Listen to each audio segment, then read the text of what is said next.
Hello everyone, welcome back to Tech TV and another easy to follow tutorial on Messenger. In today's video, I'm going to show you how to fix Messenger active now. So please make sure to watch till the end.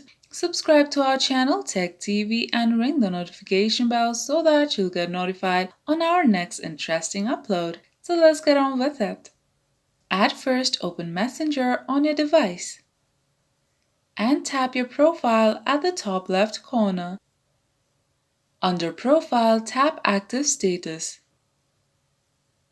Turn off both the toggles. Tap Turn Off to confirm. This will hide your presence on Messenger. And that's how you fix Messenger active now. If you liked the video, please leave a like and let me know if you thought it was helpful in the comment section down below. Thank you for watching and I'll be back with more interesting tutorials soon. Until next time.